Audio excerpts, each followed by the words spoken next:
Le peuple congolais ait le droit de fonder la 4e République. Mes chers compatriotes, aujourd'hui, nous devons répondre à une question fondamentale. Qui est le véritable propriétaire de la République démocratique du Congo? La réponse est simple. Le peuple. Le peuple. Le peuple. Le peuple. Le peuple. Le peuple. Le peuple.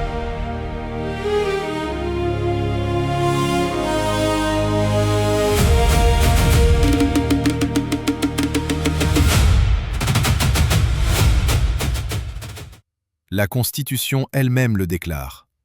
La souveraineté nationale appartient au peuple. Cela signifie que le peuple est au-dessus des institutions. Cela signifie que le peuple est la source de toute légitimité.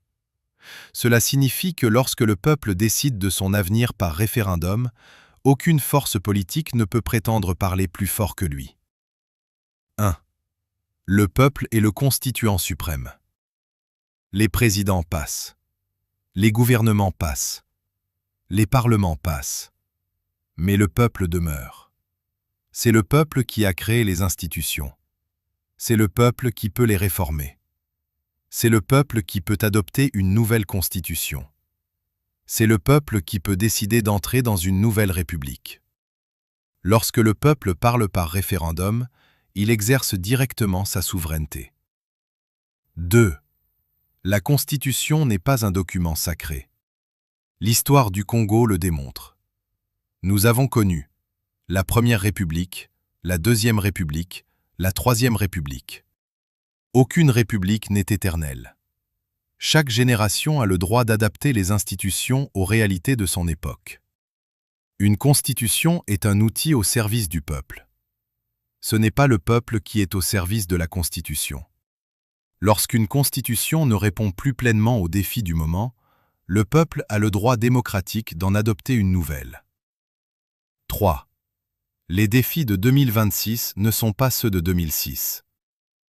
En 2006, le Congo sortait de la guerre. Aujourd'hui, le Congo fait face à des agressions étrangères, des groupes armés, des défis de sécurité nationale, une compétition mondiale autour des minerais stratégiques, des enjeux géopolitiques sans précédent. Le Congo de 2026 n'est plus le Congo de 2006. Les institutions doivent évoluer avec la réalité du pays. 4. La question n'est pas un homme. Les adversaires du changement veulent réduire le débat à une seule personne. Mais la vraie question est, quel Congo voulons-nous pour les 50 prochaines années? Une constitution doit servir les générations futures.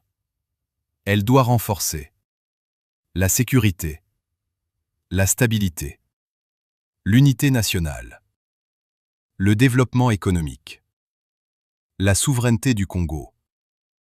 5. La 4e République est une nouvelle page de l'histoire. Si le peuple décide librement par référendum de créer une 4e République, ce ne sera pas un 3e mandat. Ce sera un nouvel ordre constitutionnel. Une nouvelle République. Une nouvelle architecture institutionnelle.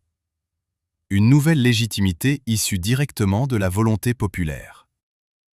Dans une nouvelle République, chaque citoyen conserve ses droits politiques. Et tout candidat remplissant les conditions de la nouvelle Constitution pourrait se présenter devant le peuple. Le peuple resterait seul juge. 6. RDC. Changement de la Constitution et la 4e République. Nous ne demandons pas un changement de la Constitution simplement pour permettre au président Félix Tshisekedi de rester au pouvoir. Ce ne serait pas un argument constitutionnel sérieux. Notre position est la suivante. Tant que des groupes rebelles soutenus de l'extérieur continueront de menacer l'existence même de la République démocratique du Congo, le peuple congolais aura besoin d'un leadership fort, expérimenté et éprouvé, capable de résister à l'agression et de défendre la souveraineté nationale. Le président Félix Tshisekedi ne cherche pas à obtenir un 3e mandat dans le cadre de la Constitution actuelle. L'article 70 limite le mandat présidentiel à 5 ans, renouvelable une seule fois, et précise que le président demeure en fonction jusqu'à l'installation effective du président nouvellement élu. Cependant, l'article 5 de la Constitution déclare que la souveraineté nationale appartient au peuple. Tout pouvoir émane du peuple, qu'il exerce directement par voie de référendum ou d'élection, et indirectement par ses représentants. Par conséquent, si le peuple congolais décide, par référendum, de passer de la Troisième République à une Quatrième République, il ne s'agirait pas d'un simple troisième mandat. Il s'agirait d'un nouvel ordre constitutionnel, fondé sur la volonté souveraine du peuple, dans lequel le président Félix Tshisekedi pourrait à nouveau se présenter devant les électeurs et solliciter un premier mandat sous la Quatrième République. Il ne s'agit pas d'un homme. Il s'agit de la souveraineté nationale. Il s'agit de la sécurité du pays. Il s'agit de la continuité de l'État. Il s'agit de la survie de la nation. Dans une démocratie, le dernier mot appartient toujours au peuple.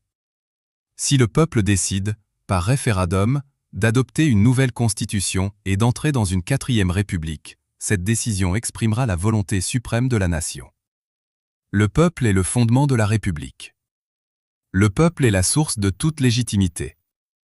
Le peuple est le souverain. Et lorsque le peuple parle, la République écoute. 7. Le peuple doit décider. Pas les réseaux sociaux. Pas les puissances étrangères. Pas les groupes armés. Pas les opposants. Pas les partisans. Le peuple. Uniquement le peuple. Si le peuple dit non, alors non. Si le peuple dit oui, alors oui. Voilà la démocratie. Voilà la souveraineté. Voilà la République. Vive la démocratie. Vive la souveraineté populaire. Vive la République démocratique du Congo.